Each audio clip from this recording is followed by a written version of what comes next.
എൻ്റെ പേര് ജസൽ തദേവുസ്. ഞാൻ എറണാകുളത്തിൽ നിന്ന് വരുന്നു. 2023 ജൂൺ 30-നാണ് ഞാനിവിടെ വന്ന് ഉടമ്പടി എടുത്തത്. ഉടമ്പടി എടുക്കാനുണ്ടായ സാഹചര്യം, ഞാനൊരു CMA പഠിക്കുന്നൊരു വിദ്യാർത്ഥിയാണ്. അപ്പോൾ ആ എക്സാം പാസ്സാവുന്നതിന് വേണ്ടി മാതാവിൻ്റെ സഹായത്തിന് വേണ്ടിയാണ് ഞാനിവിടെ വന്നത്.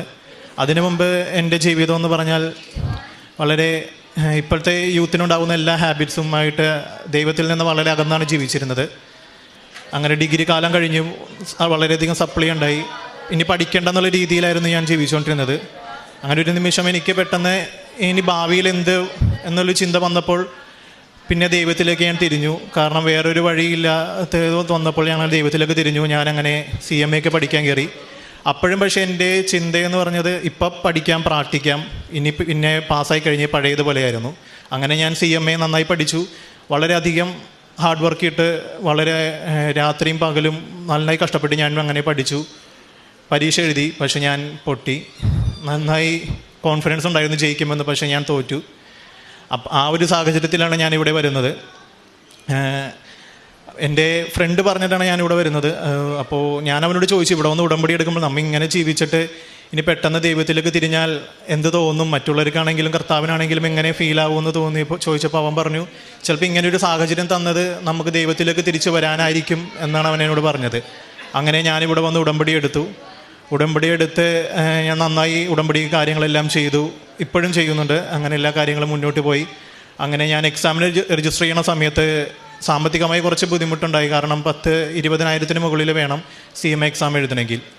അങ്ങനെ എൻ്റെ പപ്പയുടെ ഫ്രണ്ട് സഹായിച്ചു. പക്ഷേ ആ സഹായിച്ചപ്പോഴേക്കും ഫണ്ട് എൻ്റെ അക്കൗണ്ടിലേക്ക് അയക്കുന്ന സമയത്ത് വേറെ ഒരു അക്കൗണ്ടിലേക്ക് കയറിപ്പോയി ഫണ്ട്. UPI വഴിയാണ് അയച്ചത്. തേർഡ് പാർട്ടി വഴിയായതുകൊണ്ട് ബാങ്കിനൊന്നും ഒരു ഗ്യാരണ്ടി ഉണ്ടായില്ല എപ്പോൾ തിരിച്ചു കിട്ടുമെന്ന്. കാരണം എനിക്ക് എക്സാം അയക്കേണ്ടത് ലാസ്റ്റ് ഡേറ്റ് ആയിരുന്നു. അപ്പോൾ ആ സമയമാണെങ്കിൽ ഓണം വെക്കേഷൻ ആയിരുന്നു. ബാങ്ക് ആകെ ഒരു ദിവസമേ മാത്രമേ ആ ദിവസം തുറക്കുകയുള്ളൂ. ആ ലാസ്റ്റ് ഡേറ്റിൽ ഞാൻ എന്ത് ചെയ്യണമെന്ന് മാതാവിനോട് പ്രാർത്ഥിച്ചപ്പോൾ പപ്പയ്ക്ക് പെട്ടെന്ന് പണ്ടൊരു ചേച്ചീനെ ഓർമ്മ വന്നു. അതായത് ഏത് ബാങ്കിലാണ് വർക്ക് ചെയ്യണമെന്ന് അറിയില്ല, എന്നാലും ചുമ്മാ വിളിച്ചു നോക്കാമെന്ന് കരുതി. അങ്ങനെ ആ ചേച്ചീനെ വിളിച്ചപ്പോഴേക്കും ആ ചേച്ചി എൻ്റെ സെയിം ബാങ്കിലായിരുന്നു, വേറെ ബ്രാഞ്ചായിരുന്നു. എന്നെയായിട്ട് ഒരു ബന്ധമില്ല, എന്നെയായിട്ട് ഇതുവരെ കണ്ടിട്ടില്ല. പക്ഷേ മാതാവിൻ്റെ സഹായത്തിൽ ആ ചേച്ചിക്കും കൃപാസന മാതാവിൽ വിശ്വാസമുണ്ടായിരുന്നു. അപ്പോൾ മാതാവിൻ്റെ സഹായത്തിൽ ചേച്ചി കേരളത്തിൽ അവധിയായതുകൊണ്ട് കർണാടക ബാങ്കിലേക്ക് വിളിച്ച് എനിക്ക് വേണ്ടി, ഒരു പരിചയമില്ലാത്ത എനിക്ക് വേണ്ടി വളരെയധികം ബുദ്ധിമുട്ടി.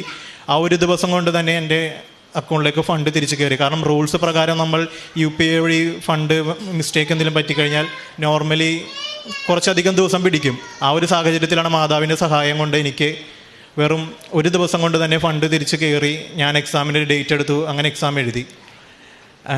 എനിക്ക് 2 പാർട്ടാണ് എക്സാം ഉള്ളത്. പാർട്ട് 1, പാർട്ട് 2 സബ്ജക്റ്റിൽ 6 സബ്ജക്റ്റ് വീതം. ഒറ്റൊരു ദിവസമാണ് 6 സബ്ജക്റ്റിനും പരീക്ഷ, 4 മണിക്കൂർ കൊണ്ട്. അപ്പോൾ എൻ്റെ കഴിവ് കൊണ്ട് ഇനി കിട്ടില്ലെന്ന് എനിക്ക് ഉറപ്പായി. കാരണം ആദ്യത്തെ പ്രാവശ്യം ഞാൻ വളരെയധികം കോൺഫിഡൻസായി പോയി എഴുതിയെങ്കിലും എനിക്ക് പാസ്സാവാൻ സാധിച്ചില്ല. അപ്പോൾ ഞാനിവിടെ ഒന്ന് ഉടമ്പടി എടുത്തപ്പോഴേക്കും ഞാൻ മാതാവിനോട് പറഞ്ഞിരുന്നു, എനിക്ക് വിശ്വാസം വരുന്നെങ്കിൽ ഞാൻ എന്തായാലും ഈ എക്സാം തോറ്റു, പക്ഷേ എനിക്ക് മാർക്ക് ഞാൻ വിചാരിച്ചതിനെല്ലാം അധികം ഉണ്ടാവണം. കാരണം മാർക്ക് വളരെ കുറഞ്ഞു പോയാൽ എനിക്ക് കോൺഫിഡൻസ് കുറഞ്ഞു പോകും. കാരണം ഇനി എങ്ങനെ പഠിക്കണമെന്ന് എനിക്കറിയില്ല.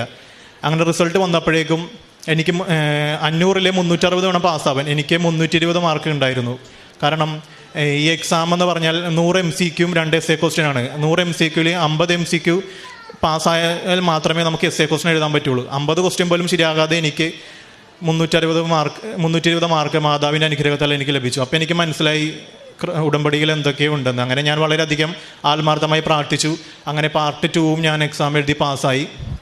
പിന്നെ അതായിരുന്നു എൻ്റെ ആദ്യത്തെ നിയോഗം. പിന്നെ ഒരു നല്ലൊരു ജോലി കിട്ടാൻ. ഞാൻ എക്സാം പാസ്സായെങ്കിലും ഞാൻ സാക്ഷ്യം പറയാൻ വന്നില്ല. കാരണം ഞാൻ കരുതി നല്ലൊരു ജോലി ശരിയായിട്ട് വന്ന് സാക്ഷ്യം പറയാമെന്ന് കരുതി. അങ്ങനെ എനിക്ക് ജോലി കിട്ടാൻ വൈകി. വരുന്നതെല്ലാം റിജക്ഷനായിരുന്നു. അപ്പോൾ ഞാനിവിടെ വന്ന് മാതാവിനോട് മാപ്പ് പറഞ്ഞ് ഇവിടെ വന്ന് സാക്ഷ്യം പറയാമെന്ന് സിസ്റ്ററിനെ സമീപിച്ചപ്പോൾ സിസ്റ്റർ പറഞ്ഞു, നിനക്ക് ജോലി കിട്ടുമെന്ന് പറഞ്ഞു. അങ്ങനെ മെയ് 25-ാം തീയതിയാണ് വന്നത്. അങ്ങനെ ഒരാഴ്ചക്കുള്ളിൽ എനിക്ക് ജോലി കിട്ടി. എനിക്ക് ഇന്നലെ ഫൈനൽ ഇൻ്റർവ്യൂ ആയിരുന്നു. അങ്ങനെ ഞാൻ ആഗ്രഹിച്ച കോസ്റ്റിംഗ് തന്നെ, എനിക്ക് നല്ല ട്രെയിനി ആയിട്ടാണെങ്കിലും ഞാൻ ആഗ്രഹിച്ച ഒരു ഗ്രോത്തിൽ തന്നെ പോകാനുള്ളൊരു സാഹചര്യം മാതാവ് എനിക്ക് നല്ലൊരു കമ്പനിയിൽ ഒരുക്കി തന്നു. പിന്നെ ഞാൻ സാക്ഷ്യത്തിൽ വെച്ചില്ലെങ്കിലും എനിക്ക് വേറെ കിട്ടിയ അനുഗ്രഹം എന്ന് പറഞ്ഞത്, എനിക്ക് ഈ ഉടമ്പടി ഉപ്പിലൊന്നും വിശ്വാസം ഉണ്ടായിരുന്നില്ല. കാരണം ഞാൻ അങ്ങനെ ചിന്തിച്ചിട്ടില്ല അങ്ങനെ. അപ്പോൾ പക്ഷേ പപ്പ എന്നോട് പറഞ്ഞു, പപ്പയുടെ ഒരു ഫ്രണ്ട് ഉണ്ട്, പുള്ളിക്ക് 78 വയസ്സുണ്ട്. പുള്ളിയുടെ സ്ഥലം വളരെയധികം സ്ഥലമുണ്ട്. 53 വർഷമായിട്ട് കേസ് നടക്കുകയാണ്. അപ്പോൾ നീ അവിടെ പോയിട്ട് ഉപ്പിട്ട് പ്രാർത്ഥിക്കുമെന്ന് പറഞ്ഞു. അപ്പോൾ ഞാൻ വിശ്വാസമില്ലെങ്കിലും ഞാൻ പപ്പ പറഞ്ഞതല്ലേ എന്ന് കരുതി ഞാൻ അവിടെ ചെന്നു, ഒരു നുള്ളുപ്പിട്ടിട്ട് പ്രാർത്ഥിച്ചു. ഞാൻ വേറൊന്നും പ്രാർത്ഥിച്ചു. ഞാൻ പറഞ്ഞു, മാതാവേ, അവരോട് ഞാൻ പ്രാർത്ഥിക്കാൻ പറഞ്ഞപ്പോൾ അവർ പറഞ്ഞത് അവർക്ക് മതിയായി, പ്രാർത്ഥിച്ചൊക്കെ മതിയായി മോനെ എന്നാണ് പറഞ്ഞത്, ഒരുപാട് പ്രാർത്ഥിച്ചിട്ടുണ്ട്, ഇത്ര വർഷമായില്ലേ എന്ന് പറഞ്ഞത്. അപ്പോൾ ഞാൻ പറഞ്ഞു, അവരെന്തായാലും 78 വയസ്സായി, ഇനി എത്ര നാളത്തേക്ക്.